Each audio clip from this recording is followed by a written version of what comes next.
복선아, 무당집에 가자. 집을 빼앗기고 친척들에게 쫓겨난 과부. 평생 정갈하게 살던 시어머니의 입에서 나온 말이었습니다. 비 오는 밤, 세 식구는 산을 넘었지요. 들어와. 다 젖었잖아. 무당은 사연도 묻지 않고 문을 열어주었습니다. 그날 밤 굿은 없었습니다. 하지만 따뜻한 밥상이 차려졌지요. 자, 먹읍시다. 네 사람이 함께 밥을 먹기 시작한 그날부터 집안이 달라지기 시작했습니다. 무당이 해준 건 굿이 아니었습니다. 사람이 사람을 대하는 따뜻함이었지요. 과부 며느리가 아이 손을 잡고 시어머니와 함께 무당집에 들어간 이야기 지금 시작하겠습니다. 안녕하세요.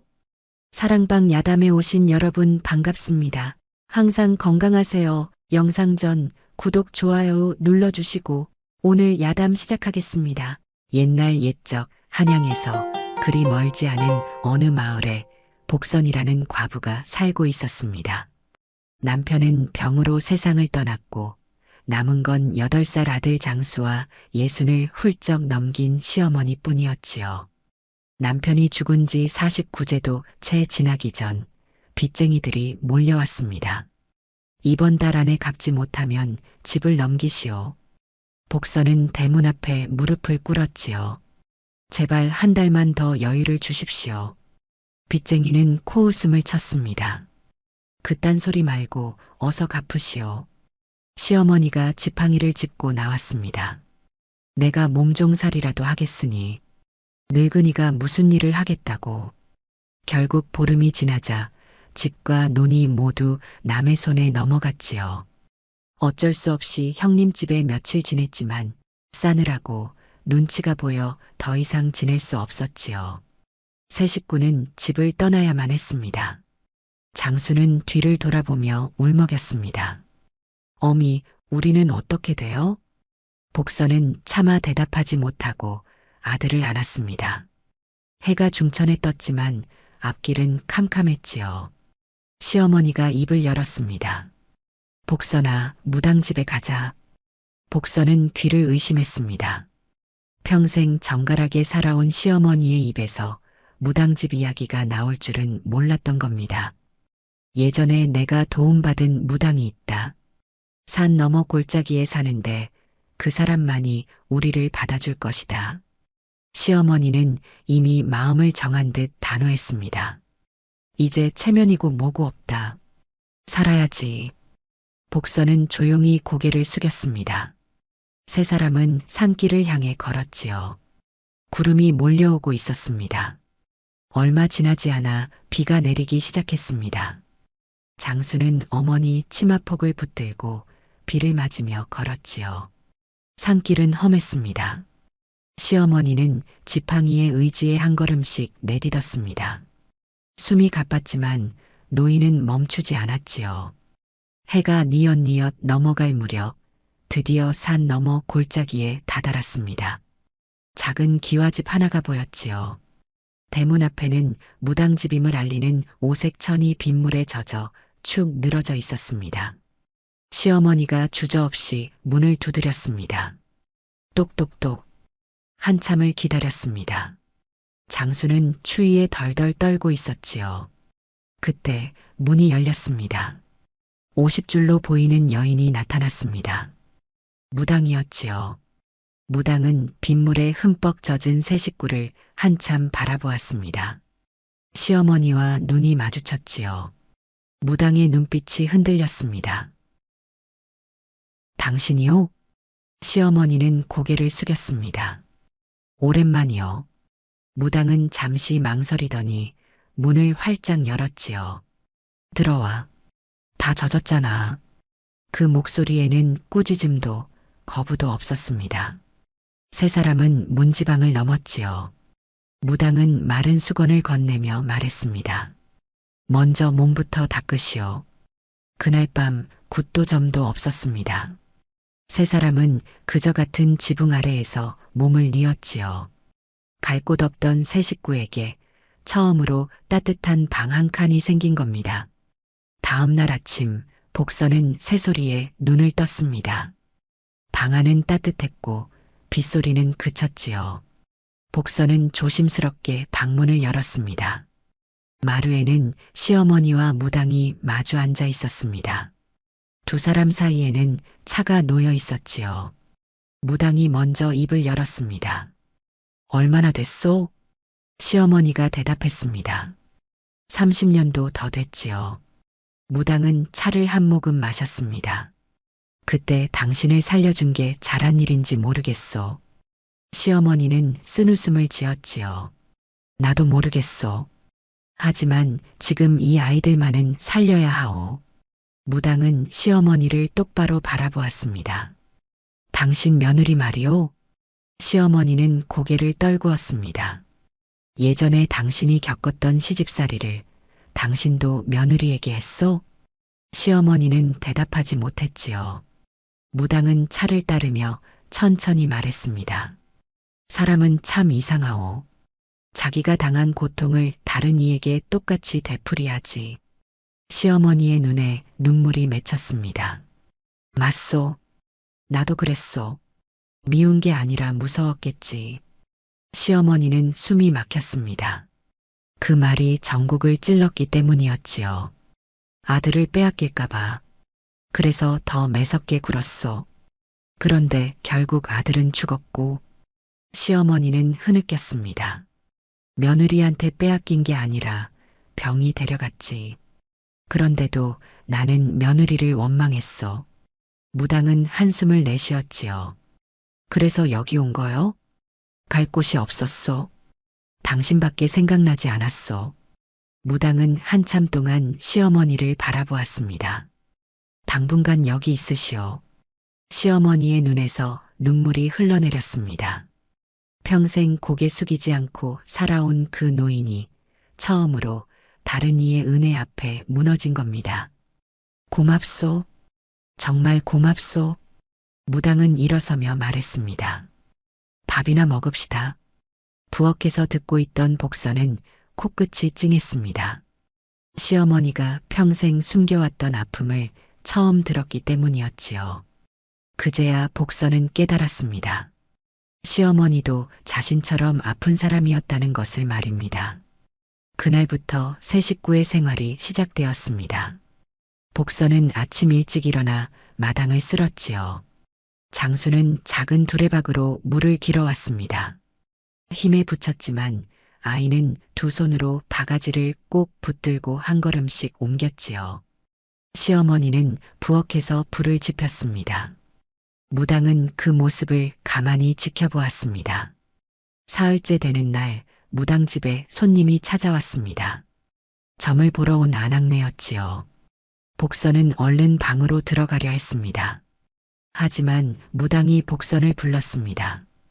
복선 씨, 나와서 차나 내오시오. 복선은 가슴이 쿵 내려앉았지요. 하지만 무당의 목소리는 단호했습니다. 복선은 떨리는 손으로 찻잔을 들고 마루로 나왔습니다. 손님 아낙네는 복선을 힐끗 보며 눈을 가늘게 떴지요. 이분은 누구시오? 무당은 태연하게 대답했습니다. 우리 집 식구요. 그 한마디에 복선의 목이 메었습니다. 무당은 세 사람을 숨기지 않았습니다. 오히려 당당하게 함께 있음을 밝힌 겁니다. 손님이 돌아간 뒤 복선은 무당 앞에 섰습니다. 고맙습니다. 무당은 빗자루를 들고 마당을 쓸며 말했지요. 여긴 굿집이지만 사람 사는 집이기도 하오. 숨어 살 필요 없소. 그날 저녁 네 사람은 마루에 둘러앉아 밥을 먹었습니다. 무당, 시어머니, 복선, 장수. 장수가 밥을 한 숟가락 떠먹고는 환하게 웃었지요. 할머니, 밥이 맛있어요. 무당은 장수의 머리를 쓰다듬었습니다. 시어머니도 조용히 밥을 먹었지요. 오랜만에 마음 편한 저녁이었습니다. 복선은 아들의 밝은 얼굴을 보며 가슴이 벅찼습니다. 밥을 다 먹고 난 뒤 장수가 말했지요. 여긴 따뜻해요. 우리 계속 여기 있으면 안 돼요? 복선은 당황하여 아들을 말렸습니다. 하지만 무당이 웃으며 말했지요. 그래, 있거라. 이 집이 너무 넓어서 심심했는데 딱 좋구나. 장수는 환하게 웃었습니다. 세 사람은 그날부터 무당집의 일원이 되었지요. 숨어 사는 게 아니라 함께 사는 것이었습니다. 며칠이 지났습니다. 어느 날 아침 복선이 평소보다 일찍 일어나 부엌으로 갔지요. 그런데 무당이 먼저 와 있었습니다. 솥에서는 김이 모락모락 피어오르고 있었지요. 일어났소? 무당은 국을 저으며 말했습니다. 복선은 황급히 앞치마를 두르며 말했지요.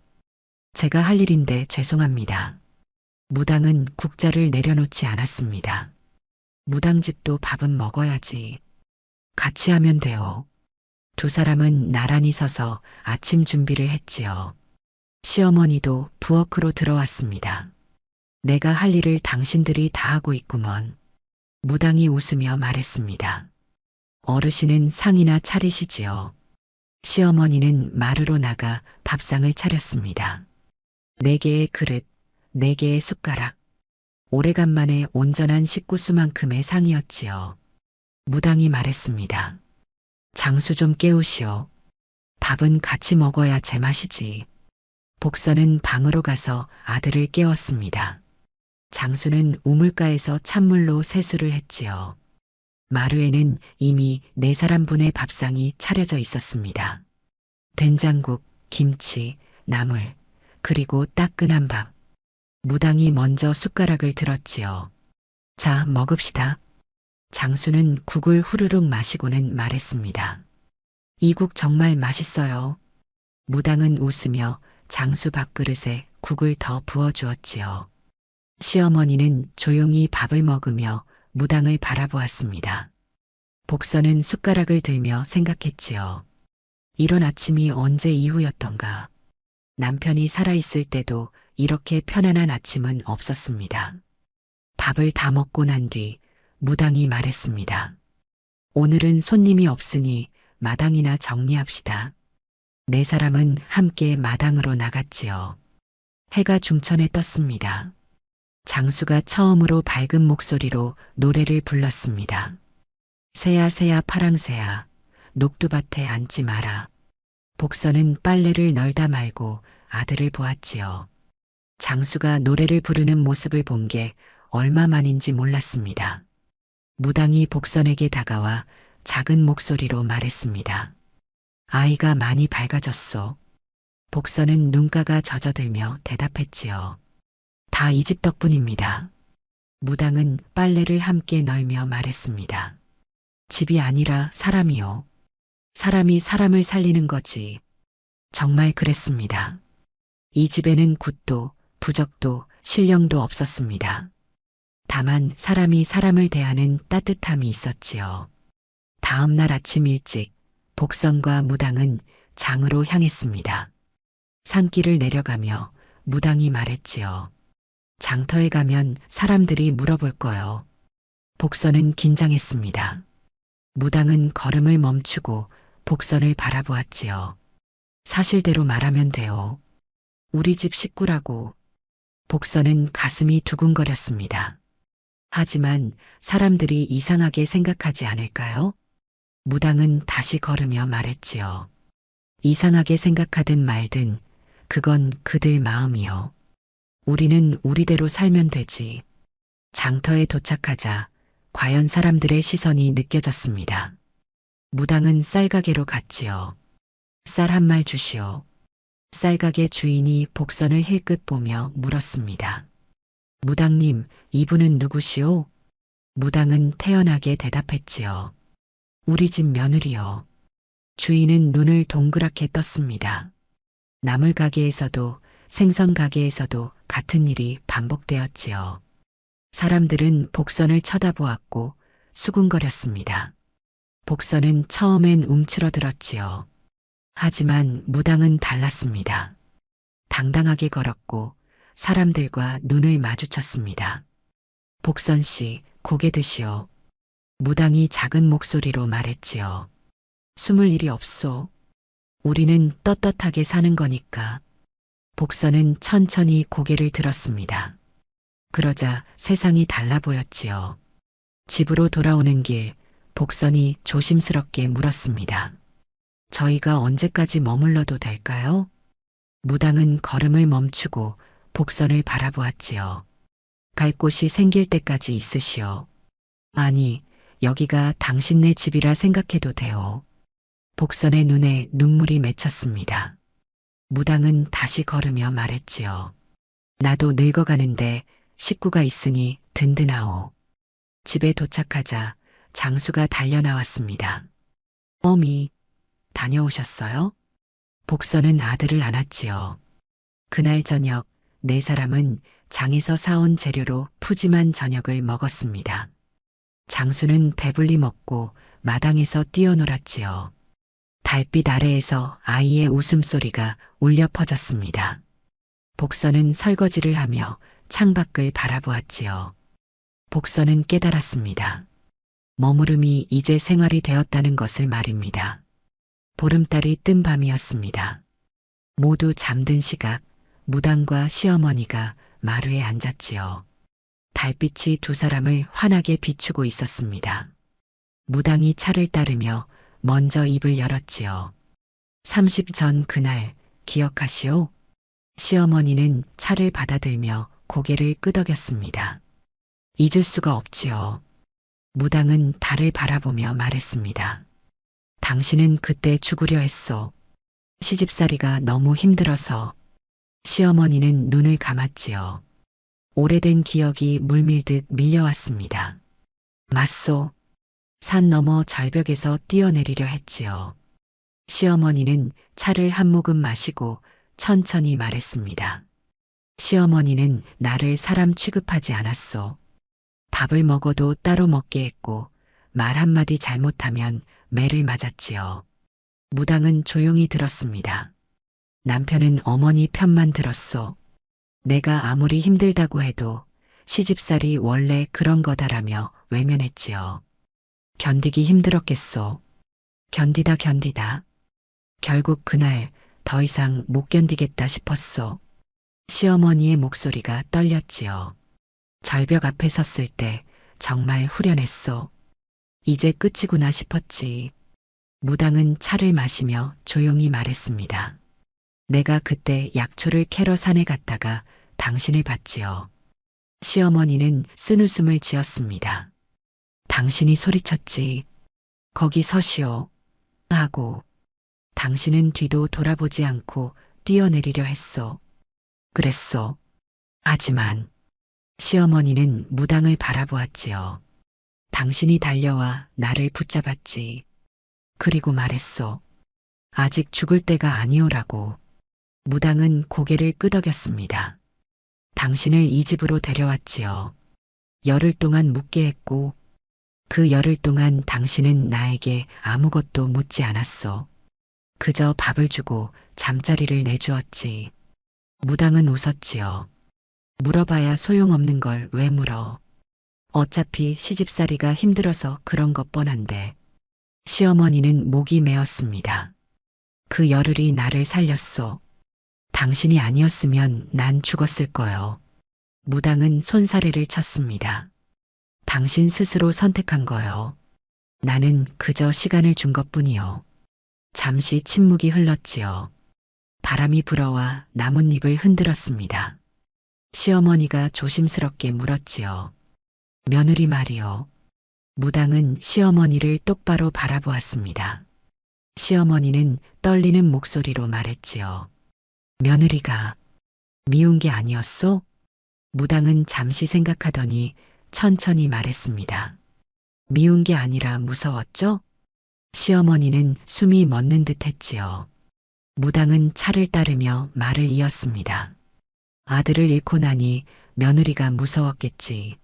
며느리를 보면 죽은 아들이 생각나고 그 슬픔을 견딜 수가 없었을 거요. 시어머니는 고개를 떨구었습니다. 맞소. 정확히 그랬소.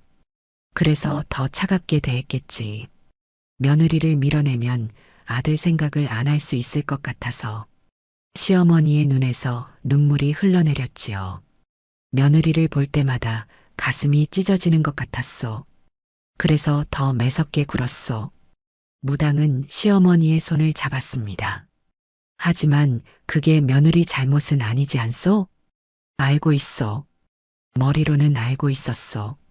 하지만 마음이, 시어머니는 흐느꼈지요. 마음이 그렇게 하지 못하게 했소. 며느리를 보면 화가 났소. 왜 아들은 죽고 며느리는 살아있는지. 무당은 조용히 기다렸습니다. 시어머니가 눈물을 훔치며 말했지요. 나도 알고 있어. 내가 잘못했다는 걸. 며느리에게 너무 못되게 굴었다는 걸. 이제는 어떠시오? 시어머니는 한참을 생각하다가 대답했습니다. 며느리가 사람으로 보이기 시작했소. 무당은 미소를 지었지요. 어떤 사람으로? 나처럼. 아픈 사람으로. 시어머니는 천천히 말을 이었습니다. 며느리도 남편을 잃고 힘들었을 거요. 갈 곳도 없고 어린아이를 키워야 하는데 나는 그 아픔을 외면했어. 이제라도 알았으면 됐어. 시어머니가 물었지요. 너무 늦은 건 아니겠지요? 무당은 고개를 저었습니다. 늦지 않았소. 사람은 깨닫는 순간부터 달라지는 법이니까. 두 사람은 말없이 달을 바라보았지요. 시어머니가 중얼거렸습니다. 이 집에 와서 처음으로 마음이 편하오. 무당은 고개를 끄덕였습니다. 그럼 됐소. 사람은 마음이 편해야 사는 거니까. 시어머니가 다시 물었지요. 당신은 왜 우리를 받아주었소? 무당은 웃었습니다. 혼자 사는 게 얼마나 쓸쓸한지 아시오? 밤마다 혼자 달을 보며 차를 마시는 게 얼마나 외로운지. 시어머니는 무당을 바라보았지요.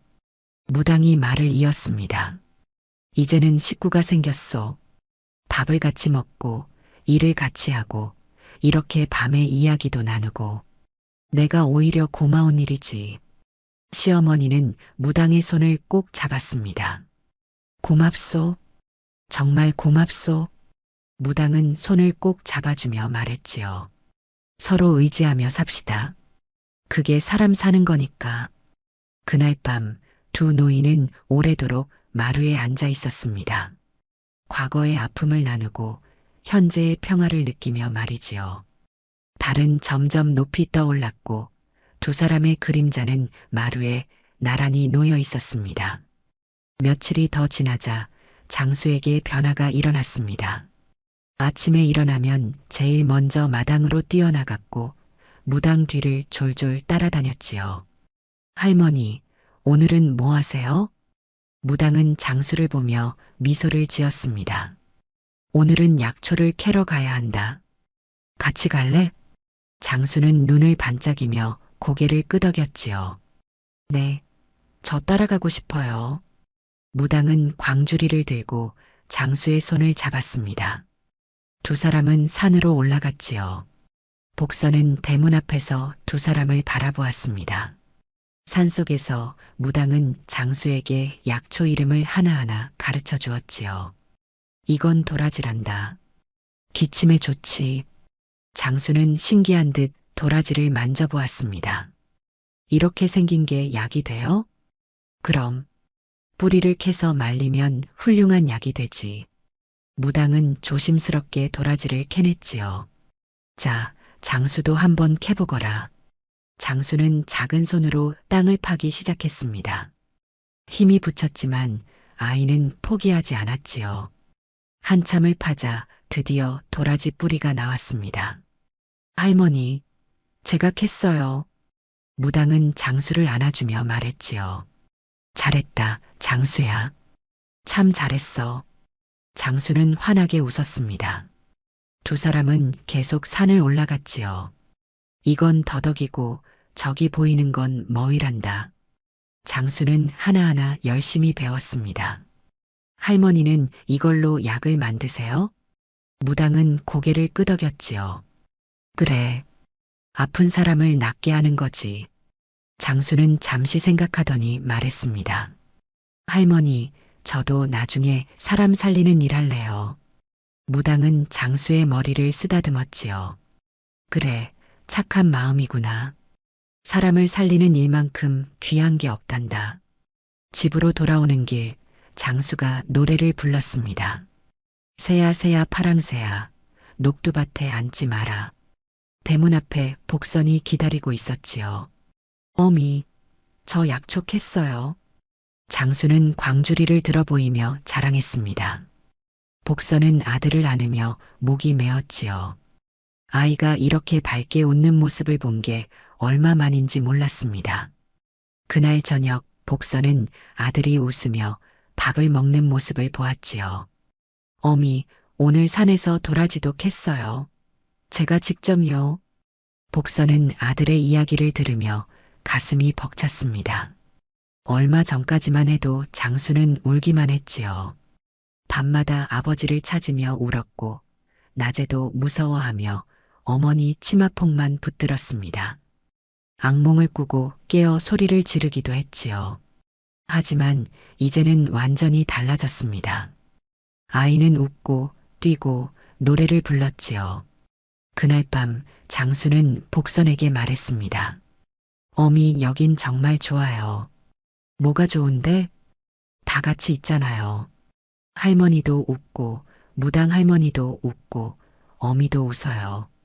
복선은 아들을 꼭 안았지요. 그래, 장수야. 우리 여기서 행복하자. 장수는 어머니 품에서 편안하게 잠들었습니다. 밤에 울지도 않았고 악몽도 꾸지 않았지요. 복선은 아들의 얼굴을 보며 깨달았습니다. 아이가 가장 먼저 변했다는 것을 말입니다. 어른들이 마음을 열기도 전에 아이가 먼저 이 집을 받아들인 겁니다. 복선은 마루로 나왔지요. 시어머니가 홀로 앉아 달을 보고 있었습니다. 어머님, 시어머니는 복선을 보며 말했지요. 앉거라. 복선은 시어머니 옆에 앉았습니다. 시어머니가 조용히 말했지요. 장수가 많이 밝아졌구나.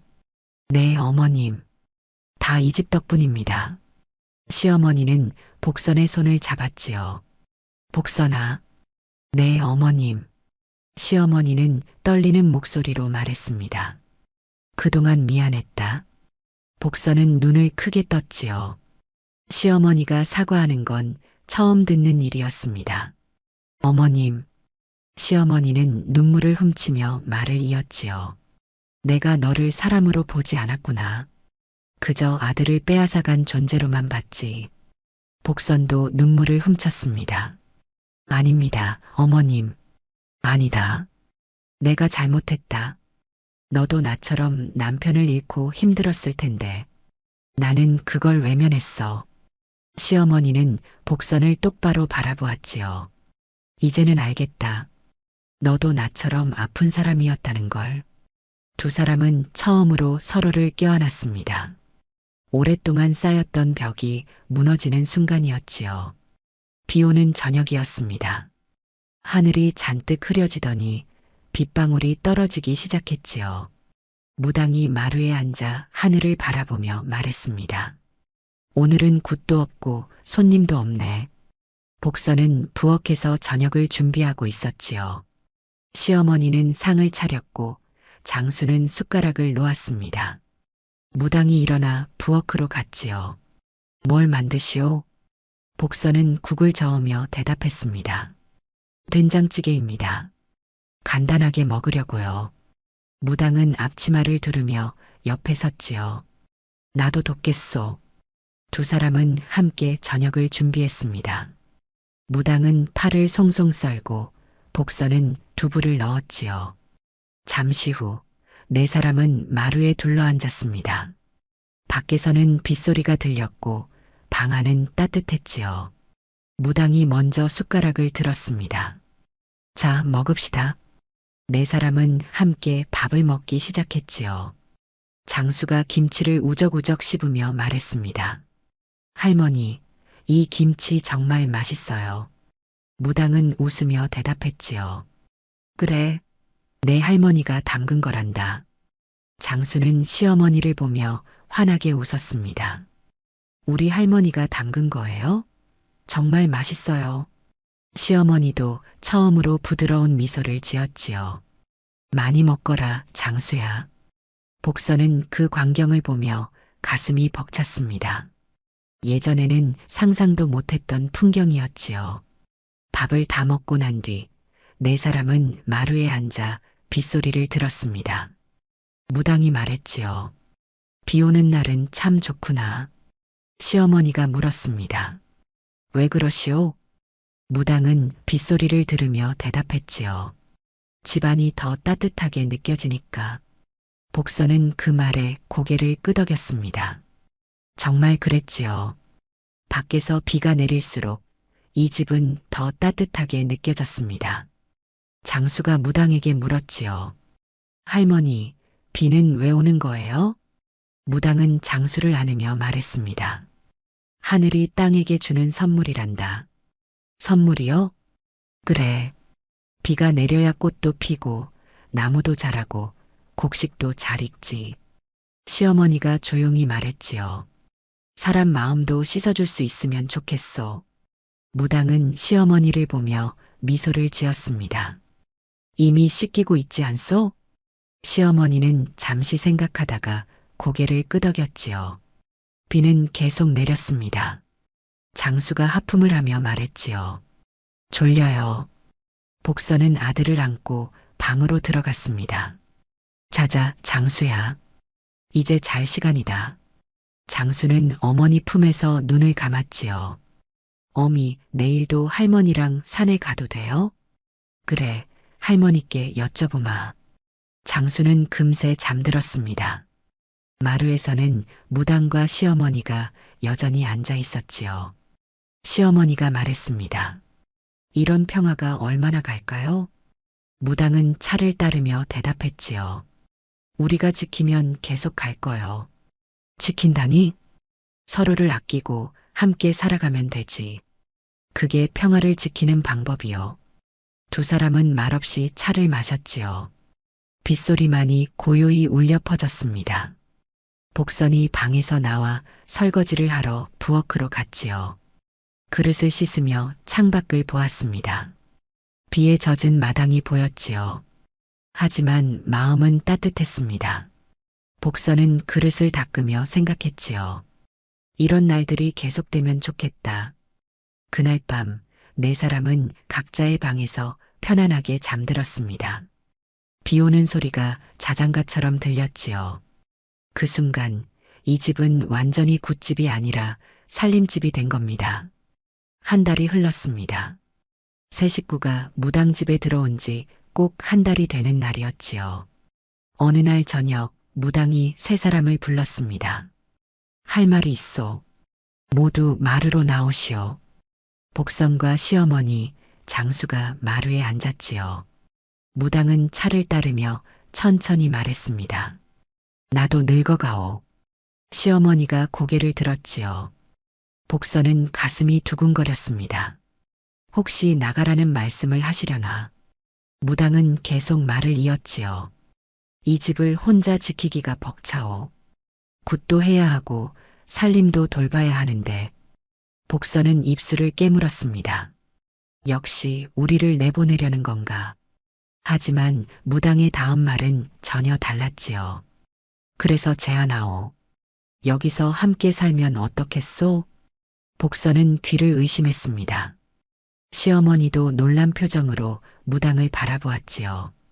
무당은 세 사람을 차례로 보며 말했습니다. 나는 진심이요. 너희가 필요하오. 복선은 떨리는 목소리로 물었지요. 저희가 정말 여기 있어도 될까요? 무당은 고개를 끄덕였습니다. 그렇소? 아니, 있어 주었으면 하오. 시어머니가 조심스럽게 물었지요. 우리가 무엇을 해야 하오? 무당은 차를 한 모금 마시고 대답했습니다. 지금처럼 하면 돼요. 함께 밥 먹고, 함께 살림하고, 함께 웃으면 돼요. 복선은 눈물을 참으며 물었지요. 하지만 저희는 아무것도 드릴 게 없습니다. 돈도 없고 집도 없고. 무당은 복선을 똑바로 바라보며 말했습니다. 너희는 짐이 아니오. 오히려 나에게 힘이 되어. 힘이라니요? 무당은 창밖을 바라보며 천천히 말했지요. 혼자 사는 게 얼마나 외로운지 아시오?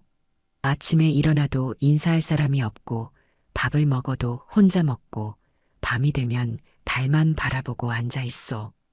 시어머니가 조용히 말했습니다. 그건 우리도 마찬가지였소. 무당은 고개를 끄덕였지요. 맞소. 그래서 우리가 함께 사는 거요. 서로의 외로움을 나누면서 말이요. 장수가 환하게 웃으며 말했습니다. 저 여기 정말 좋아요. 계속 있고 싶어요. 무당은 장수를 안으며 말했지요. 그래, 장수야. 우리 함께 살자꾸나. 복선은 아들을 보며 눈물을 훔쳤습니다. 시어머니는 무당에게 깊이 고개를 숙였지요. 고맙소. 정말 고맙소.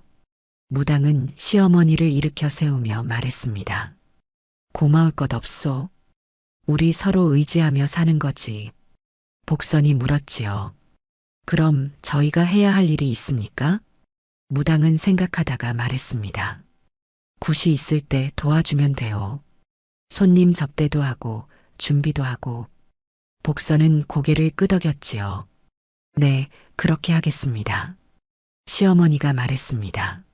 나도 할 수 있는 일이 있으면 하겠소. 무당은 웃으며 대답했지요. 어르신은 그냥 편히 계시면 돼요. 나이 드신 분이 집에 계시면 집이 든든하오. 그날 밤 세 사람은 마음을 정했습니다. 이 집에 뿌리를 내리기로 말이지요.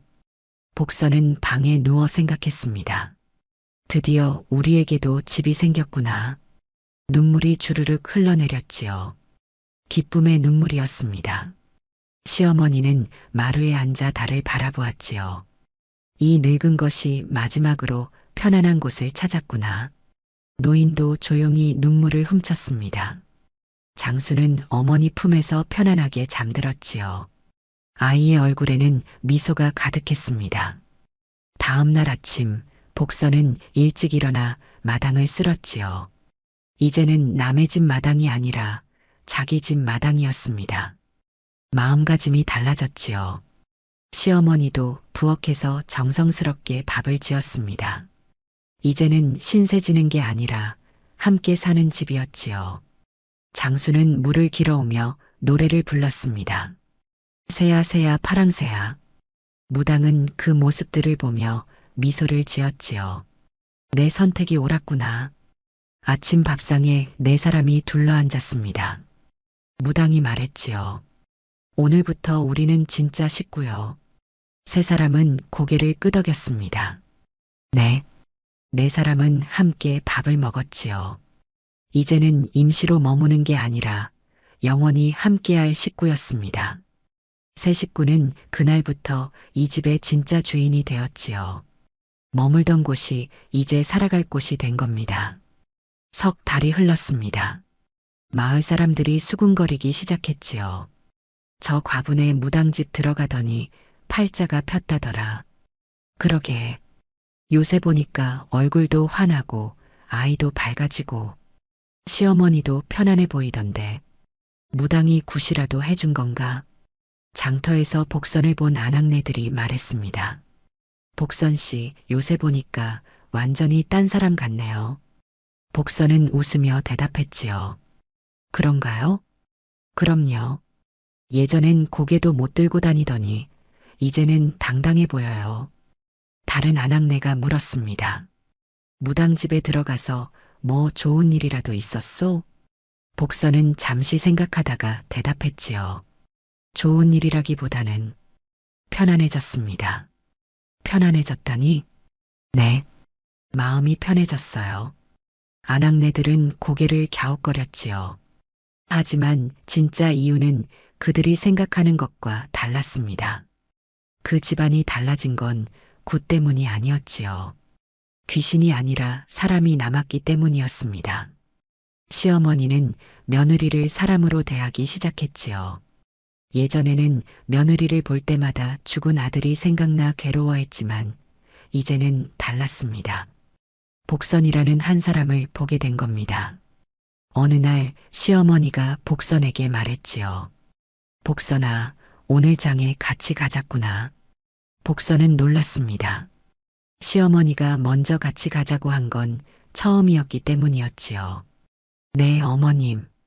두 사람은 함께 장에 갔습니다. 시어머니는 복선과 나란히 걸으며 말했지요. 이 천을 사서 장수 옷을 해주자. 어머님께서요? 내가 해주고 싶구나. 손주 옷 한 번쯤 만들어줘야지. 복선은 코끝이 찡했습니다. 시어머니가 손주를 위해 뭔가를 해주겠다고 한 건 처음이었지요. 장터에서 한 아낙네가 말했습니다. 어머, 시어머니랑 며느리가 사이좋게 다니네. 다른 아낙네가 대답했지요. 무당집 들어가더니 사이가 좋아진 모양이야. 하지만 그들은 몰랐습니다. 사이가 좋아진 건 무당집에 들어가서가 아니라 서로를 이해하기 시작했기 때문이라는 걸 말이지요. 복선도 달라졌습니다. 예전에는 눈치만 보고 고개만 숙이고 살았지만 이제는 당당해졌지요. 무당집에서 일을 하며 장에도 나가고 사람들과도 자연스럽게 이야기를 나누었습니다. 어느 날 장터에서 한 아낙네가 물었지요. 복선 씨, 무당집 일이 힘들지 않소? 복선은 환하게 웃으며 대답했습니다. 힘들지 않습니다.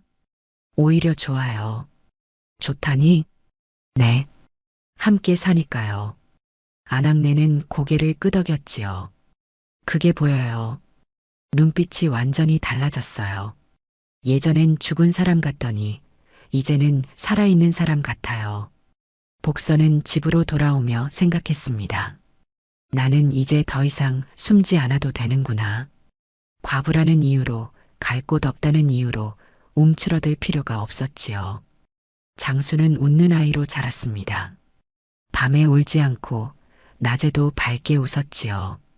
무당을 따라다니며 약초를 배우고 마을 아이들과도 어울려 놀았습니다. 어느 날 마을 아이들이 장수에게 물었지요. 너 무당집에 산다며? 무섭지 않아? 장수는 고개를 저었습니다. 무섭지 않아요. 우리 할머니 정말 좋으세요. 귀신 나오지 않아? 귀신은 없어요. 사람만 있어요. 아이들은 신기한 듯 장수를 바라보았지요. 장수는 자랑스럽게 말했습니다. 우리 할머니는 약초로 사람 살리는 일을 하세요. 저도 나중에 그런 일 할 거예요. 복선은 멀리서 아들을 바라보며 미소를 지었지요. 어느 날 복선이 장수에게 물었습니다. 장수야, 행복하니? 장수는 환하게 웃으며 대답했지요. 네, 어미. 정말 행복해요. 뭐가 제일 좋아? 여기는 다 같이 있잖아요. 할머니도 웃고, 무당 할머니도 웃고, 어미도 웃어요. 그게 제일 좋아요. 복선은 아들을 꼭 안았습니다.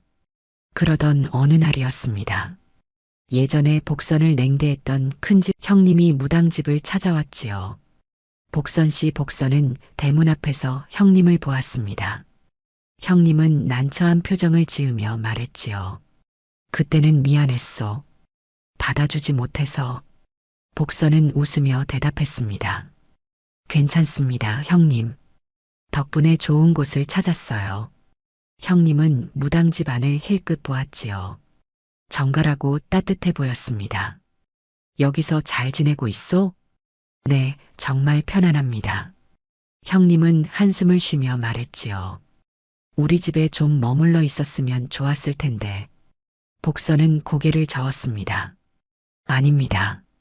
이렇게 된 게 더 좋았어요. 여기가 제 집이에요. 형님은 놀란 표정으로 복선을 바라보았지요.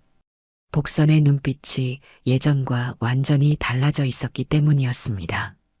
그런데 형님의 다음 말이 의외였지요. 사실은 부탁이 있어서 왔소. 부탁이요? 형님은 난처한 표정으로 말했습니다. 우리 집 막내가 요새 몸이 안 좋아서 무당님께 좀 봐달라고 부탁할 수 있겠소? 복선은 잠시 망설이다가 고개를 끄덕였지요. 들어오세요, 형님. 무당님께 말씀드려 보겠습니다. 형님은 고개를 숙이고 들어왔습니다. 무당은 형님을 보고도 태연하게 말했지요. 앉으시오. 무슨 일이오? 형님은 아이의 증상을 설명했습니다. 무당은 잠시 생각하더니 말했지요. 약초를 다려 먹이면 나을 거요. 복선 씨, 저 항아리에서 도라지랑 더덕 좀 꺼내 오시오. 복선은 약초를 꺼내 왔습니다.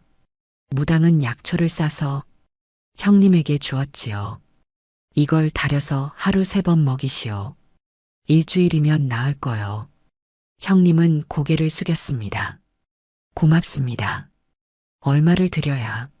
무당은 손사래를 쳤지요. 됐어. 그냥 가져가시오. 형님은 눈물을 글썽이며 약초를 받아들었습니다. 정말 고맙습니다. 그때 복선 씨를 받아주지 못해서 정말 미안했소. 복선은 웃으며 말했지요. 다 지난 일입니다, 형님. 아이가 빨리 나았으면 좋겠어요. 형님이 돌아간 뒤 무당이 복선에게 말했습니다. 잘했소. 원망하지 않아서. 복선은 고개를 끄덕였지요. 네. 이제는 원망도 없고 후회도 없어요. 시어머니가 복선의 손을 잡으며 말했습니다. 다 잘된 거다, 복선아. 일주일 뒤 형님이 다시 찾아왔지요. 손에는 쌀 한 마를 들고 있었습니다. 아이가 완전히 나았소. 정말 고맙소. 형님은 쌀을 내려놓으며 말했습니다. 그리고 복선 씨, 네, 형님은 진심 어린 표정으로 말했지요. 당신이 이렇게 좋은 곳을 찾아서 다행이요. 예전에 내가 잘못했소. 복선은 웃으며 대답했습니다. 괜찮습니다. 저도 이렇게 행복해졌어요. 그날 저녁 4사람은 마루에 둘러앉아 밥을 먹었지요. 무당이 말했습니다. 오늘 형님이 다녀갔다며? 복선은 고개를 끄덕였습니다. 네, 아이가 나았다고 감사 인사를 하러 오셨어요. 시어머니가 물었지요. 어떤 기분이었니? 복선은 잠시 생각하다가 대답했습니다. 속이 시원했어요. 하지만 복수한 기분은 아니었어요. 그저 우리가 누군가에게 도움을 줄 수 있다는 게 좋았어요. 무당은 웃으며 말했지요. 그게 바로 사는 거요. 원망하지 않고 도와주면서 사는 거지. 사람들은 계속 말했습니다. 무당이 굿을 해줬나 보다. 하지만 그건 사실이 아니었지요. 무당은 단 한 번도 새 식구를 위해 굿을 한 적이 없었습니다. 그저 함께 밥을 먹고 함께 살았을 뿐이었지요. 그 집안이 달라진 날은 굿을 한 날이 아니라 함께 밥을 먹기 시작한 날이었습니다. 쫓겨나지 않고 함께 머물렀기 때문이었지요. 서로를 사람으로 대했기 때문이었습니다. 무당은 새 식구를 받아들였고 시어머니는 며느리를 용서했으며 복선은 당당해졌고 장수는 웃는 아이로 자랐습니다. 옛말에 이런 말이 있습니다. 집안이 달라지는 건 굿 때문이 아니라 사람 때문이라고 말이지요. 사람이 사람을 대하는 마음이 바뀌면 집안 전체가 달라진다는 뜻입니다. 복선네 집안이 바로 그랬지요. 무당집에 들어간 게 아니라 사람이 사는 집에 들어간 겁니다. 굿이 아니라 밥을 함께 먹었고 귀신이 아니라 사람이 함께 남았습니다. 그래서 집안이 달라진 겁니다. 다음 영상을 빠르게 만나보시려면 좋아요와 구독을 눌러주세요. 그럼 더 재미있는 영상으로 찾아뵙겠습니다. 모두 행복한 하루 보내세요. 눈이 소리 없이 쌓이던 겨울날이었습니다. 한 집의 문이 닫히고 두 아이는 그날 집을 잃었습니다. 언니는 8살, 동생은 6살. 울음소리는 눈 속에 묻혔고 어른들은 고개를 돌렸습니다. 그런데 이상한 건 그날 이후였습니다. 아이들을 버린 그 집에서 조금씩 아주 조용히 무너지는 소리가 나기 시작했습니다. 사람들이 하나둘 그 집 문 앞에서 발길을 돌리고 믿었던 인연이 등을 보이기 시작했지요. 이게 우연이었을까요? 아니면 8살 언니가 그날 눈밭에서 마음속으로 세운 약속 때문이었을까요? 지금부터 계모가 버린 두 자매가 어떻게 모든 것을 되돌려 놓았는지 그 이야기를 들려드리겠습니다. 안녕하세요. 사랑방 야담에 오신 여러분 반갑습니다. 항상 건강하세요. 영상 전 구독, 좋아요 눌러주시고 오늘 야담 시작하겠습니다. 정월 초하루가 지나고 보름이 되기 전 아버지의 3년상이 끝나던 그날이었습니다. 새벽부터 내리던 눈은 낮이 되어도 그칠 줄을 몰랐지요. 8살 언니와 6살 동생은 아버지의 제사상을 물리고 나서 안채 마루에 앉아 있었습니다. 계모는 제사가 끝나자마자 두 아이의 옷보따리를 마루 끝으로 밀어내며 차갑게 말을 던졌습니다. 이제 상도 끝났으니 너희가 여기 있을 이유도 없다. 나가거라. 언니는 그 말을 듣고도 한동안 움직이지 못했습니다. 동생은 무슨 일인지 몰라 언니의 옷자락만 꼭 쥐고 있었지요.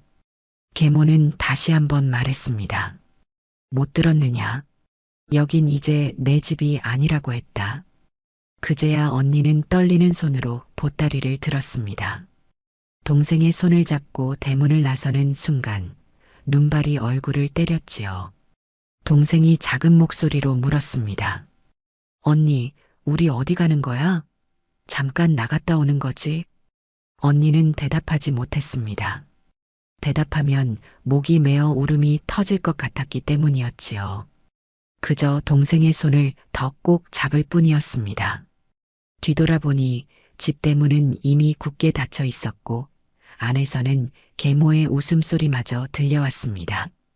그 웃음소리가 눈보라보다 더 차갑게 느껴졌던 것이지요. 언니는 그날 세상에서 가장 무거운 것이 무엇인지 알게 되었습니다. 그것은 바로 6살 동생의 작은 손이었습니다. 살려야 한다는 무게였지요. 눈길을 걸으며 언니는 속으로 되뇌었습니다. 울면 안 돼. 내가 울면 이 아이는 더 무서워할 거야. 하지만 발걸음을 뗄 때마다 눈물이 목구멍까지 차올랐습니다. 그걸 꾹꾹 삼키며 걸어야 했지요. 동생은 계속 뒤를 돌아보며 물었습니다. 언니, 우리 집 저기 있는데 왜 저리로 안 가? 그 물음에 언니는 아무 말도 할 수 없었습니다. 어떻게 설명해야 할지 몰랐던 것이지요. 그저 괜찮아라는 말만 되풀이할 뿐이었습니다. 눈은 점점 더 거세게 내렸고 두 아이의 발자국은 금세 지워져 갔습니다. 마치 이 세상에 두 아이가 있었다는 흔적마저 지우려는 듯 말이지요. 해가 지고 어둠이 내렸습니다. 두 아이는 마을 어귀 선앙당 처마 밑에 몸을 숨겼지요. 바람이 옥기 사이로 파고 들어왔지만 언니는 동생을 품에 꼭 안았습니다. 동생이 떨고 있었기 때문이었지요. 언니 추워. 조금만 참아. 곧 나아질 거야. 하지만 언니도 알고 있었습니다. 나아질 리 없다는 것을 말이지요. 동생은 언니 품에서 잠이 들었지만 언니는 잠들 수 없었습니다. 자기가 잠들면 동생이 얼어 죽을 것 같았던 겁니다. 그래서 밤새도록 동생의 손과 발을 주물러 주었지요. 새벽이 되자 동생이 눈을 떴습니다. 첫 마디가 이것이었습니다. 언니 배고파?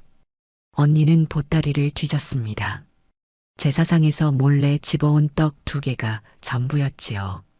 언니는 떡 하나를 동생에게 주고 자기 것은 반으로 쪼개어 반쪽만 먹었습니다. 나머지 반쪽은 보따리 깊숙이 숨겼지요. 언제 또 먹을 수 있을지 몰랐기 때문이었습니다. 언니는 안 먹어? 언니는 배 안 고파? 내가 더 먹어. 하지만 언니의 배에서는 꼬르륵 소리가 났습니다. 동생이 자기 떡을 반으로 쪼개어 언니에게 내밀었지요. 그럼 언니 이거 먹어.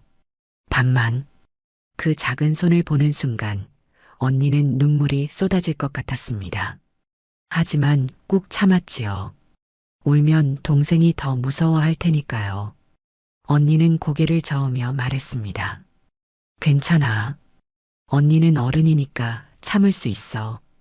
8살이 무슨 어른이겠습니까? 하지만 그날부터 언니는 정말로 어른이 되어야 했습니다. 울고 싶어도 울 수 없었고 무서워도 무섭다고 말할 수 없었지요. 동생 앞에서는 언제나 씩씩한 척해야 했던 것입니다. 낮이 되자 마을 사람들이 오가기 시작했습니다. 언니는 용기를 내어 한 아주머니에게 다가갔지요. 아주머니, 저희가 일 좀 거들어 드릴까요? 밥 한 끼만 주시면 됩니다.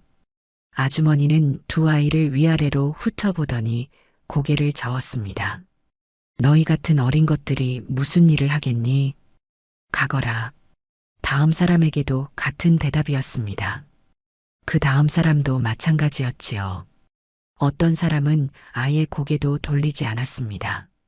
언니는 10번도 넘게 거절을 당했지만 포기하지 않았습니다.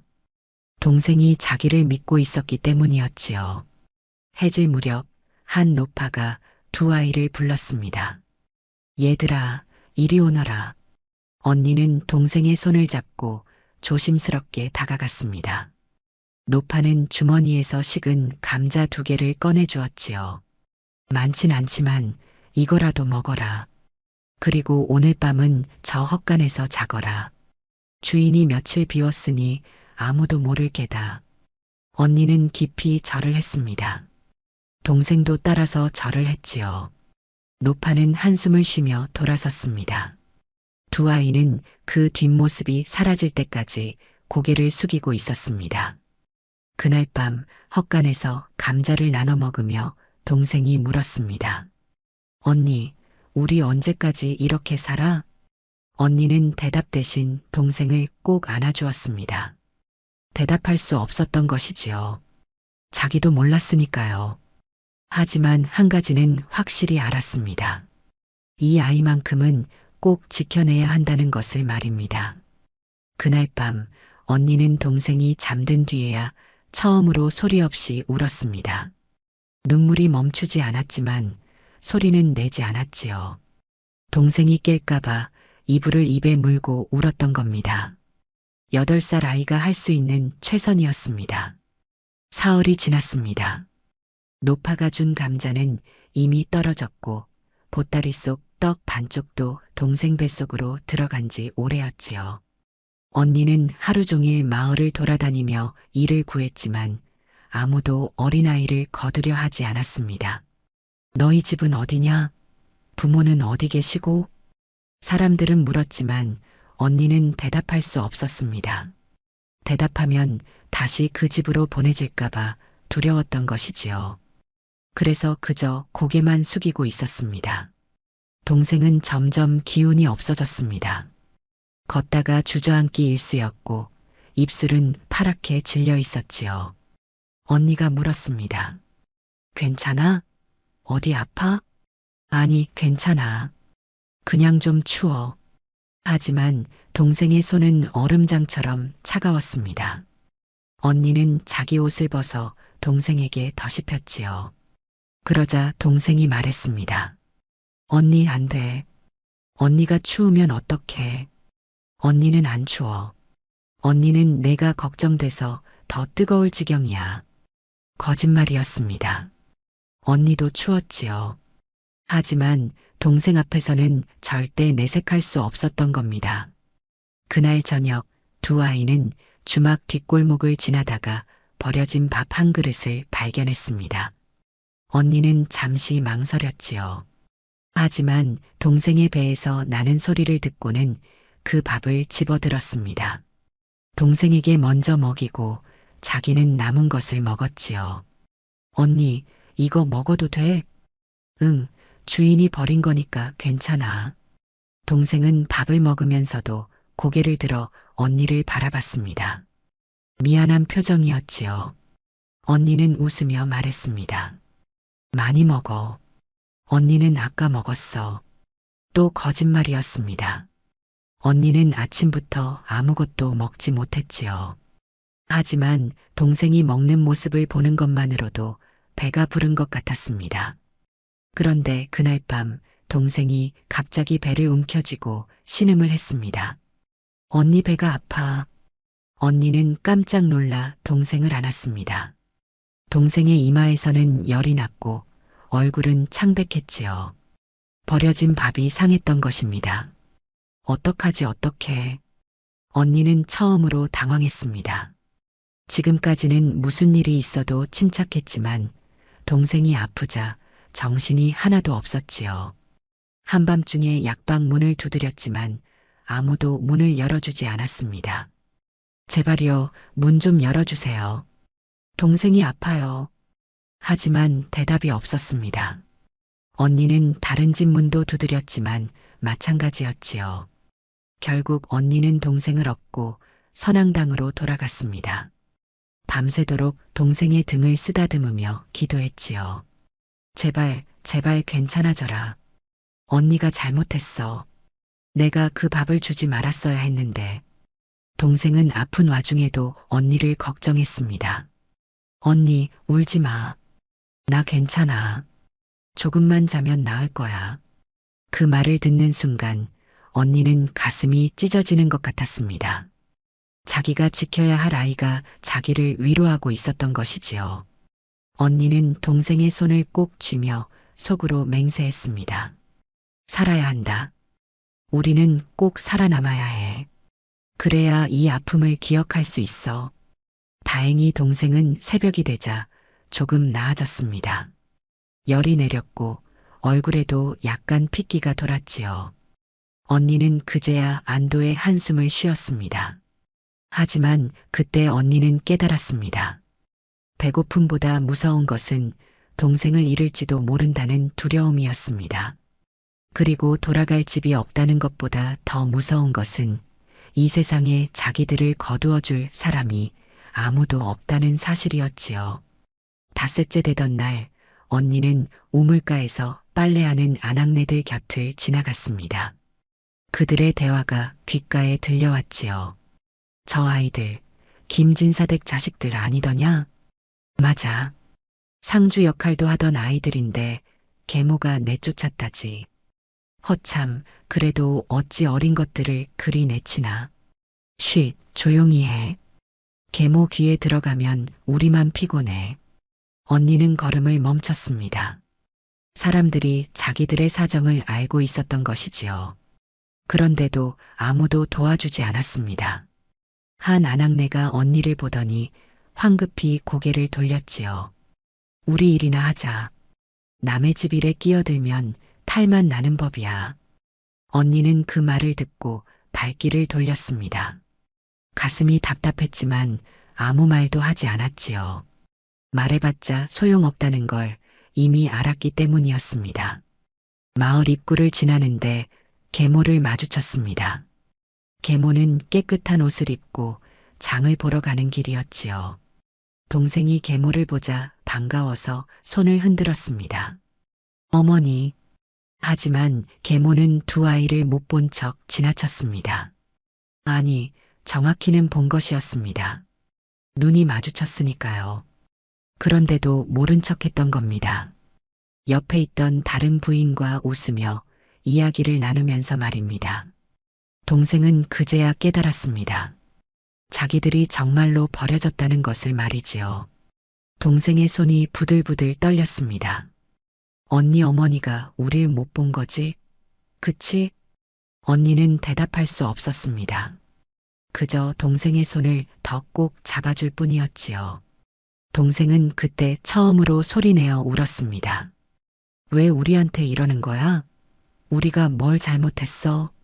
언니는 동생을 꼭 안았습니다. 자기도 울고 싶었지만 참았지요. 누군가는 참아야 했으니까요. 잘못한 거 없어. 우리는 아무 잘못도 안 했어. 그날 저녁 두 아이는 주막 뒤편에 쭈그리고 앉아 있었습니다. 주막 주인이 나와서 소리쳤지요. 야, 너희들. 여기서 뭐 하는 거야?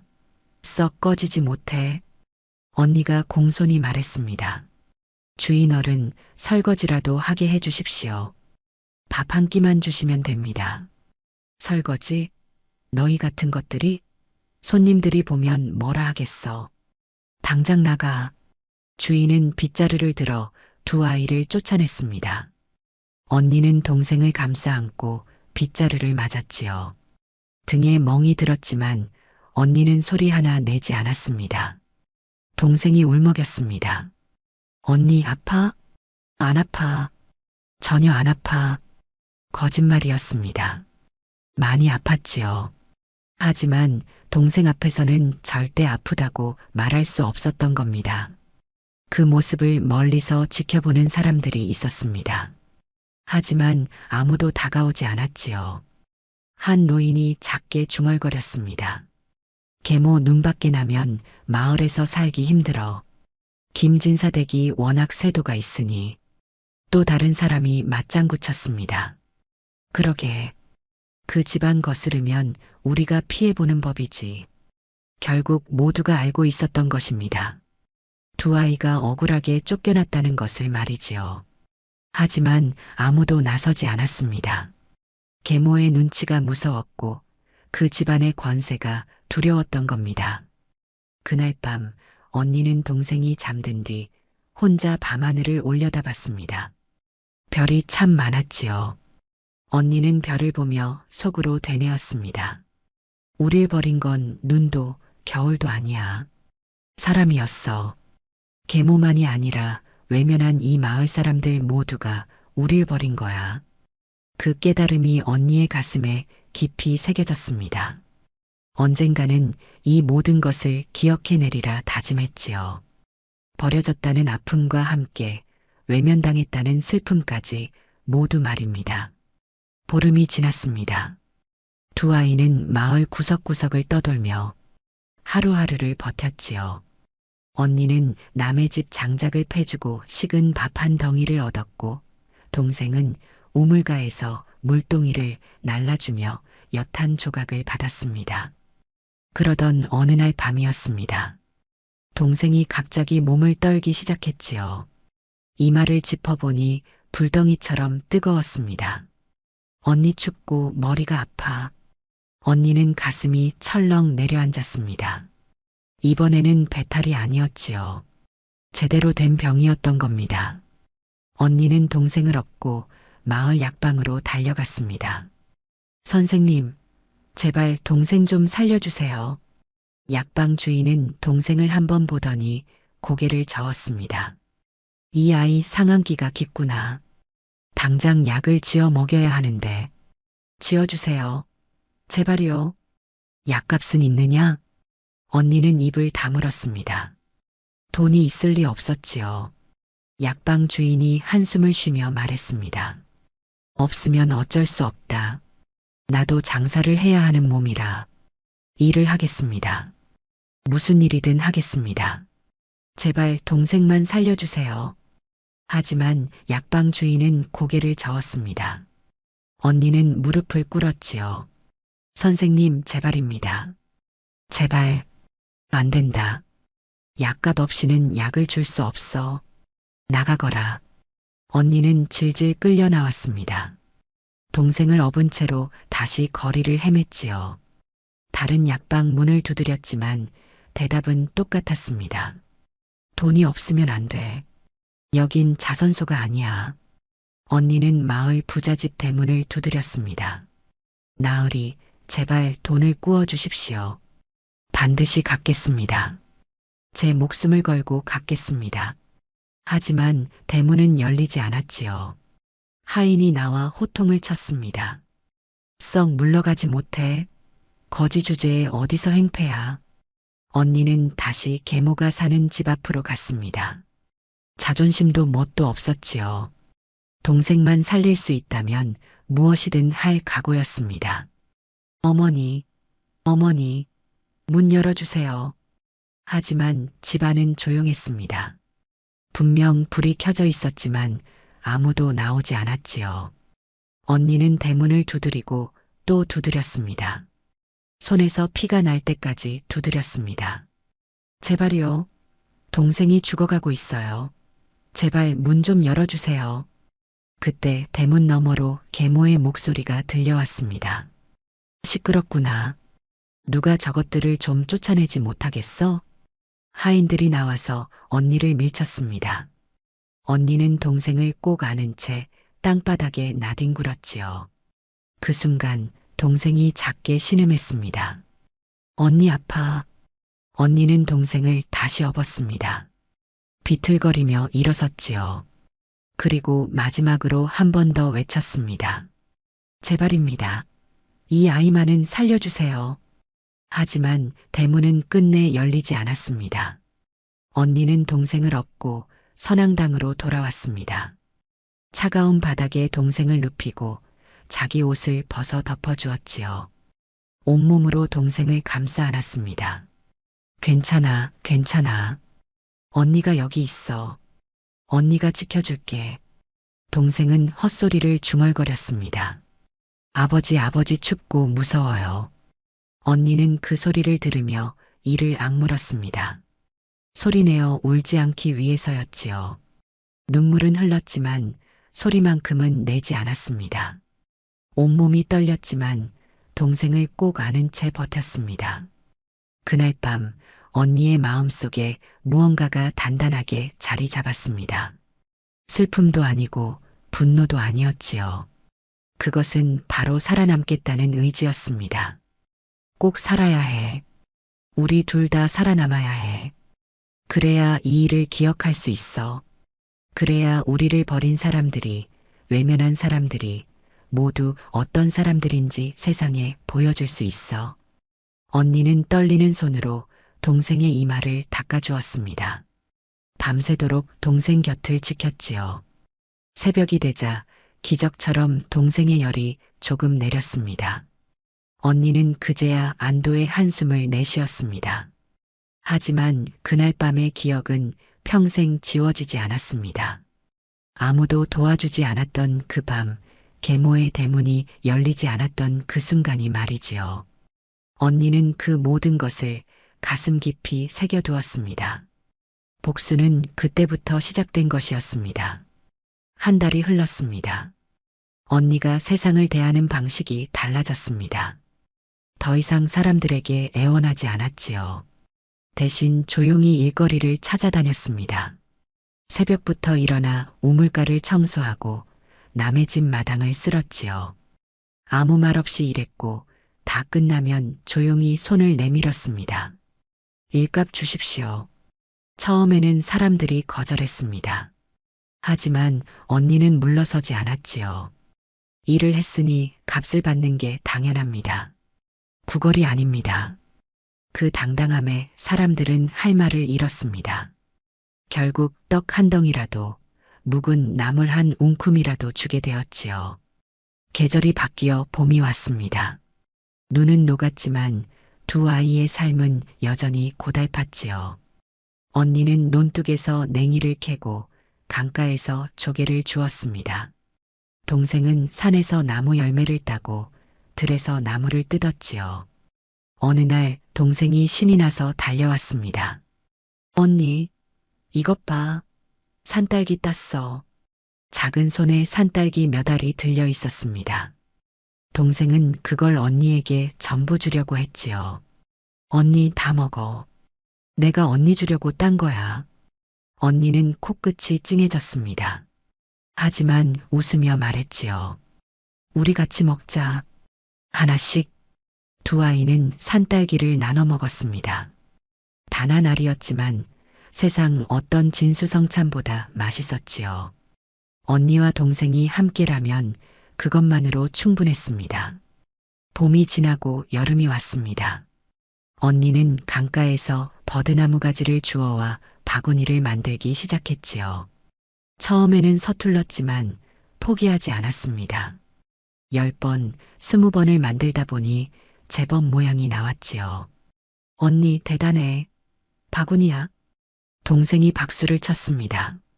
언니는 그 바구니를 들고 장터로 갔지요. 바구니 사실 분 없으십니까?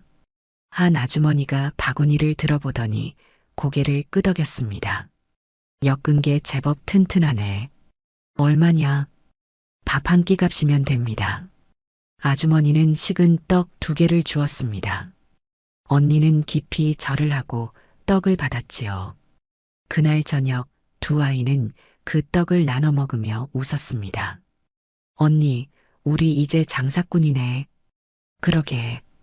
우리도 이제 뭔가 할 수 있는 게 생겼어. 그날부터 언니는 매일 바구니를 만들어 팔았고, 동생은 들에서 나무를 캐와 바구니에 담아 함께 내다 팔았습니다. 많이 벌지는 못했지만 굶지는 않게 되었지요. 사람들이 2아이를 보는 눈이 조금씩 달라졌습니다.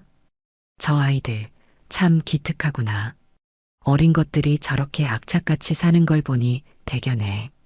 하지만 여전히 아무도 집으로 데려가지는 않았습니다. 그래도 언니는 괜찮았습니다. 이제는 구걸하지 않아도 되었으니까요.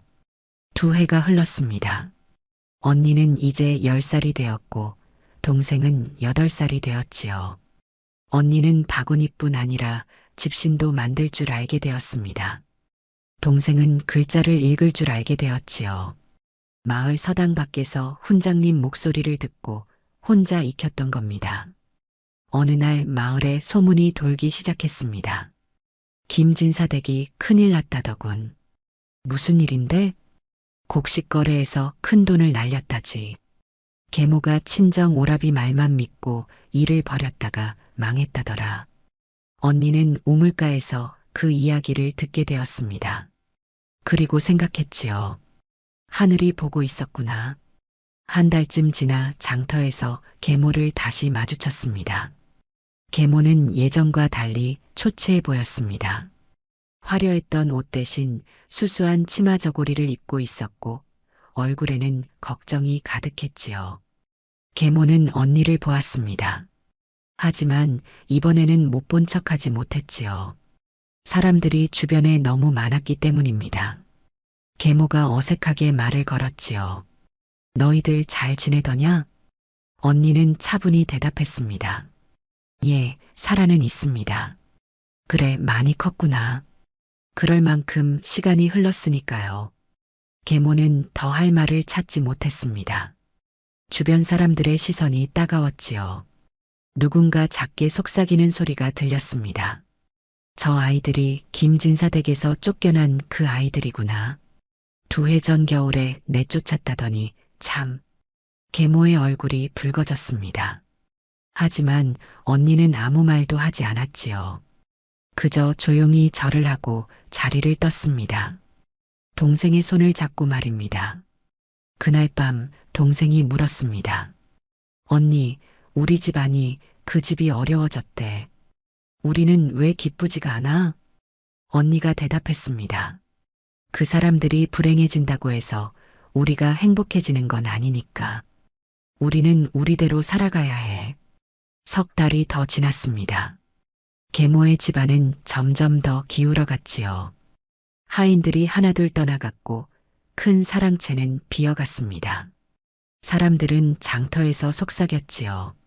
김진사댁 사랑채에서 가재도구를 내다 판다더군. 그 큰 집안이 벌써 그 지경이 되었나? 마을 사람들은 수군거렸습니다. 인과응보라는 게 있긴 하구나. 어린 것들을 그리 내쫓더니 하늘이 보고 계셨나 봐. 그날 밤 마을에 또 다른 소문이 돌았습니다. 김진사댁 계모가 친정 식구들에게마저 외면당했다는 소문이었지요. 돈이 떨어지자 아무도 그녀의 편이 되어주지 않았던 것입니다. 언니는 그 소문을 듣고도 아무 말이 없었습니다. 다만 생각했지요. 세상은 공평하구나. 남을 버린 사람은 결국 남에게도 버림받는구나. 하지만 언니는 그것에 만족하지 않았습니다. 진짜 복수는 따로 있었습니다. 그것은 자기들이 당당하게 떳떳하게 살아가는 모습을 보여주는 것이었지요. 그의 가을이었습니다. 언니는 장터에서 바구니를 팔고 있었지요. 그때 한 노파가 다가왔습니다. 2해 전 처음으로 식은 감자를 나눠준 그 노파였습니다. 아가씨, 아직도 이렇게 살고 있구나. 언니는 공손히 절을 했습니다. 할머니, 그때 은혜 잊지 않고 있습니다. 노파는 언니가 만든 바구니를 들여다보았습니다. 그리고 고개를 끄덕였지요. 솜씨가 제법이로구나. 이 나이에 이 정도면 대단해. 과찬이십니다. 노파는 잠시 생각하더니 말했습니다. 우리 집에서 일하지 않겠니? 밥 세 끼 주고 잠자리도 내주마. 언니는 깜짝 놀랐습니다. 2해 동안 아무도 자기들을 거두려 하지 않았는데 이 노파가 손을 내민 것이지요. 저희 둘 다 받아주시는 겁니까? 그래, 동생도 함께. 혼자 두면 불쌍하잖니. 언니의 눈에 눈물이 고였습니다. 하지만 흘리지는 않았지요. 그저 깊이 절을 했습니다. 은혜 잊지 않겠습니다. 그날부터 두 아이는 노파의 집에서 살게 되었습니다. 집이라고 해봤자 방 2칸짜리 작은 초가였지만 두 아이에게는 궁궐보다 좋았지요. 비를 피할 수 있었고 바람을 막을 수 있었으니까요. 노파는 혼자 사는 과부였습니다. 자식들은 모두 일찍 세상을 떠났고 이제는 홀로 남아 밭농사로 근근히 살아가고 있었지요. 하지만 마음만은 따뜻한 사람이었습니다. 너희들 오늘부터 여기가 집이야. 편히 있거라. 동생이 처음으로 방바닥에 누웠을 때의 표정을 언니는 평생 잊을 수 없었습니다. 동생은 울었지요. 언니 따뜻해. 바닥이 따뜻해. 언니도 참았던 눈물이 터져 나왔습니다. 2해 동안 찬 땅바닥에서 잤던 아이들이었지요. 온돌의 온기가 얼마나 고마운지 그날 밤 두 아이는 잠을 이루지 못했습니다.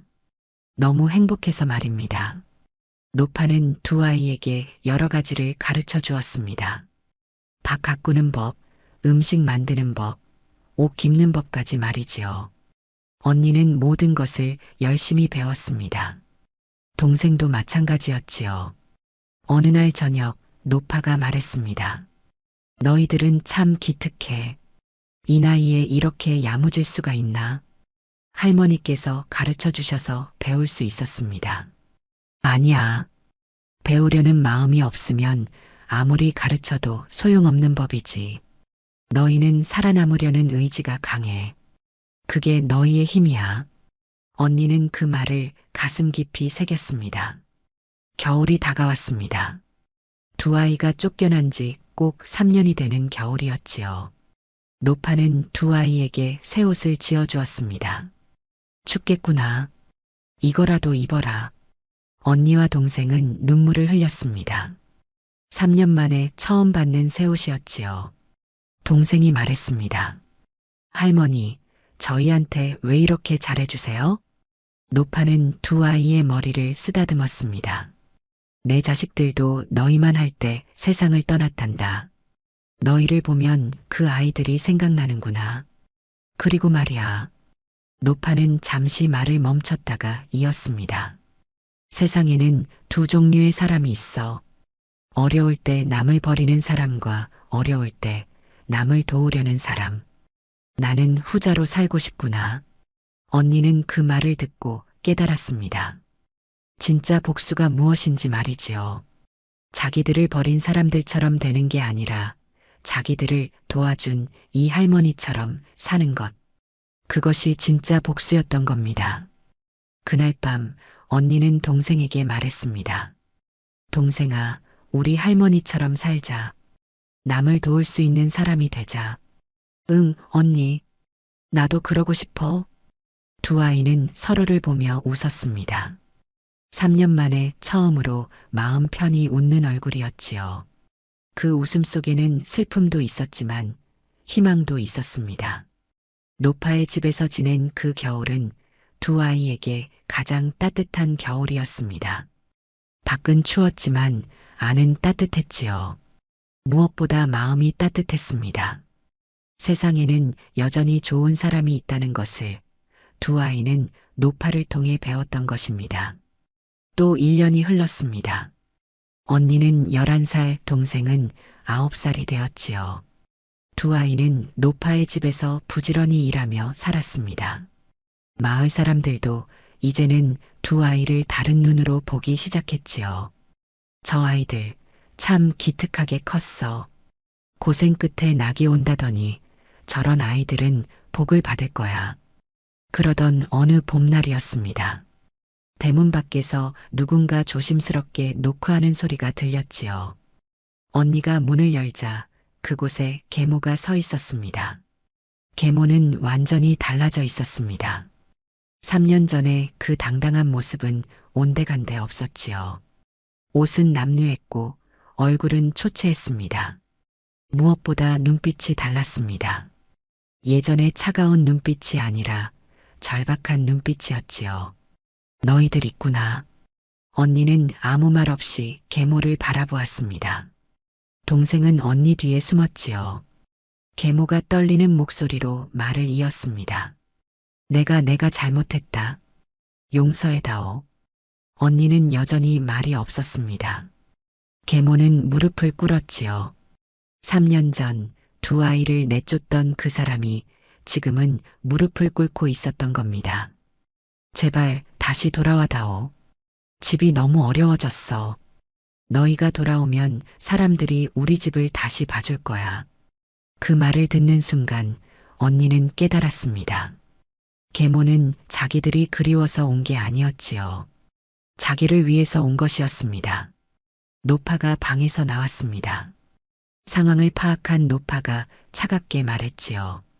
돌아가시오. 이 아이들은 이제 내 손주나 다름없소. 계모가 애원했습니다. 아니요. 이 아이들은 제 남편의 자식들이에요. 제가 키워야 해요. 3년 전엔 왜 내쫓았소? 눈 내리던 그날 이 어린 것들을 거리로 내몬 게 당신 아니었소? 계모는 할 말이 없었습니다. 그저 고개만 숙이고 있었지요. 노파가 다시 말했습니다. 이제 와서 모성을 들먹이지 마시오. 당신이 이 아이들을 버렸을 때 이미 어머니 자격을 잃었소. 계모는 이번에는 두 아이를 향해 손을 내밀었습니다. 너희들 제발 나를 용서해다오. 그때는 내가 살려고 그랬다. 이해해다오. 언니가 처음으로 입을 열었습니다. 목소리는 차분했지만 단단했지요. 저희도 살려고 버텼습니다. 어머니께서 저희를 버린 그날부터요. 알아 다 내 잘못이야. 그러니 제발. 어머니께서는 저희가 죽든 말든 상관없으셨지요. 약방 문을 두드렸을 때도 대문 앞에서 울부짖었을 때도 문을 열어주지 않으셨습니다. 계모는 얼굴이 창백해졌습니다. 그 일들을 기억하고 있었던 것이지요. 언니가 계속 말했습니다. 그때 저는 깨달았습니다. 집도 어머니도 없다는 것을요. 하지만 동생은 있었습니다. 그래서 살았습니다. 동생이 언니 뒤에서 작게 말했습니다. 저희는 이제 괜찮아요. 할머니가 계세요. 계모는 그제야 무너졌습니다. 울음을 터뜨렸지요. 미안하다, 정말 미안하다. 하지만 언니는 동요하지 않았습니다. 3년 전 자기들의 울음을 외면했던 사람이었으니까요. 언니가 조용히 말했습니다. 어머니, 저희를 다시 데려가시려는 겁니까? 아니면 사람들 앞에서 당신이 나쁜 사람이 아니라는 걸 보여주려는 겁니까? 계모는 대답하지 못했습니다. 그 침묵이 답이었지요. 언니가 마지막으로 말했습니다. 돌아가십시오. 저희는 이제 어머니가 필요 없습니다. 계모는 비틀거리며 일어났습니다. 한 번 더 애원하려 했지만 언니의 단호한 눈빛을 보고는 포기했지요. 계모는 돌아섰습니다. 그 뒷모습은 쓸쓸했습니다. 대문이 닫혔습니다. 동생이 울먹이며 물었습니다. 언니, 우리 너무 매정한 거 아니야? 언니가 동생을 꼭 안아주었습니다. 아니야. 우리는 살아남았을 뿐이야. 우리를 버린 사람에게 다시 돌아갈 이유는 없어. 노파가 두 아이를 쓰다듬었습니다. 잘했다. 너희는 당당하게 살 자격이 있단다. 그날 밤 언니는 밤하늘을 올려다보았습니다. 별이 참 많았지요. 언니는 생각했습니다.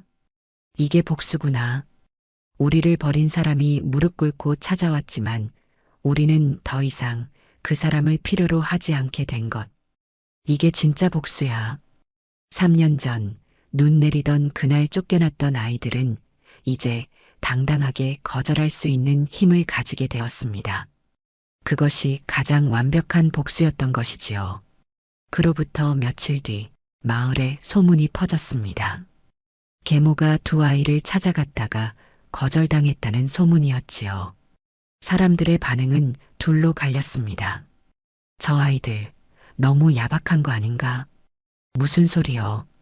그때 그 추운 겨울에 내쫓아놓고 이제 와서 돌아오라니. 그게 말이 되는 소리요? 하지만 대부분의 사람들은 두 아이 편이었습니다. 3년 동안 두 아이가 어떻게 살았는지 모두 지켜봤기 때문이었지요. 계모는 마을을 떠났습니다. 더 이상 그곳에 있을 면목이 없었던 것입니다. 사람들은 수군거렸습니다. 인과응보로구나. 자식을 버린 사람이 자식에게 버림받았어. 세월이 더 흘렀습니다. 언니는 15이 되었고 동생은 13이 되었지요. 언니는 마을에서 가장 솜씨 좋은 바느질꾼이 되었고 동생은 글을 깨우쳐 마을 아이들에게 글을 가르쳤습니다. 노파는 늙었지만 여전히 건강했습니다. 두 아이가 잘 돌봐주었기 때문이지요. 노파는 늘 말했습니다. 내 생에 가장 잘한 일이 너희를 거둔 거란다. 아니요, 할머니. 저희 생에 가장 큰 복이 할머니를 만난 거예요. 어느 날 한 부인이 언니를 찾아왔습니다. 이웃 마을의 부잣집 안주인이었지요. 내 바느질 솜씨가 뛰어나다고 들었다. 우리 집에서 일하지 않겠니? 품삯을 넉넉히 주마. 언니가 정중히 대답했습니다. 감사하지만 저는 이곳을 떠날 수 없습니다. 할머니를 돌봐야 하니까요. 할머니를 모시고 와도 된다. 그래도 안 됩니다. 이곳이 저희 집이에요. 부인은 감탄했습니다. 의리가 있구나. 요즘 같은 세상에 보기 드문 아이야. 그 이야기는 또 마을에 퍼졌습니다. 사람들은 두 자매를 칭찬했지요. 저런 아이들이야말로 진짜 효녀지. 계모는 저 아이들을 버려서 큰 복을 놓쳤어. 어느 봄날이었습니다. 언니와 동생은 노파와 함께 산책을 나갔지요. 꽃이 만발한 산길을 걸으며 노파가 말했습니다. 너희들 나를 원망하지 않니? 무슨 말씀이세요, 할머니? 더 일찍 거두지 못해서 말이다. 너희가 고생한 그 인연을. 언니가 노파의 손을 꼭 잡았습니다. 아니요, 할머니. 그 시간이 있었기에 지금의 저희가 있는 겁니다. 그 시간이 저희를 단단하게 만들었어요. 동생도 거들었습니다. 맞아요, 할머니. 그리고 할머니를 만난 건 행운이었어요. 세상에는 여전히 좋은 사람이 있다는 걸 배웠으니까요. 노파는 눈물을 흘렸습니다. 기쁜 눈물이었지요. 세월은 또 흘렀습니다. 어느덧 언니는 시집갈 나이가 되었고 동생도 어엿한 처녀가 되었습니다. 두 자매에게 혼담이 들어왔지요. 좋은 집안에서 온 혼담들이었습니다. 하지만 두 자매는 조건을 달았습니다. 저희를 맞이하시려면 할머니도 함께 모셔가야 합니다. 어떤 집안은 거절했습니다. 하지만 어떤 집안은 흔쾌히 받아들였지요. 두 자매는 할머니를 기꺼이 모시겠다는 집안을 택했습니다. 그게 두 자매의 원칙이었던 것입니다. 혼례 날이 다가왔습니다. 노파는 두 자매의 손을 잡고 말했지요. 너희들은 내 자랑이다. 세상에서 가장 아름다운 아이들이야. 할머니, 평생 곁에 계실 거죠? 그럼 할머니는 너희와 함께 할 거야. 그 약속은 지켜졌습니다. 두 자매는 각자의 가정을 꾸렸지만 노파를 번갈아 모셨지요. 노파는 두 자매의 사랑 속에서 편안한 노년을 보냈습니다. 세월이 흘러 노파가 세상을 떠나던 날 두 자매는 곁을 지켰습니다. 노파는 조용히 눈을 감았지요. 얼굴에는 평화로운 미소가 있었습니다. 언니가 노파의 손을 꼭 잡으며 말했습니다. 할머니, 편히 쉬세요. 저희가 할머니께 배운 대로 살겠습니다. 동생도 눈물을 흘리며 말했지요. 할머니 사랑합니다. 저희를 거두어 주셔서 감사합니다. 두 자매는 친딸처럼 상을 치렀습니다. 마을 사람들이 모두 조문을 왔지요. 저 할머니는 복을 받았어. 저런 효녀들을 만났으니. 하지만 진실은 달랐습니다. 복을 받은 건 두 자매였던 것이지요. 가장 힘들 때 손을 내밀어 준 사람을 만났으니까요. 그로부터 수십 년 뒤 두 자매의 이야기는 마을의 전설이 되었습니다. 사람들은 그 이야기를 들으며 깨달았습니다. 저 자매들을 봐라. 저게 진짜 복수야. 무슨 복수? 자기들을 버린 계모보다 훨씬 더 훌륭한 사람이 되어 당당하게 사는 것. 그게 가장 멋진 복수지. 그 말이 맞았습니다.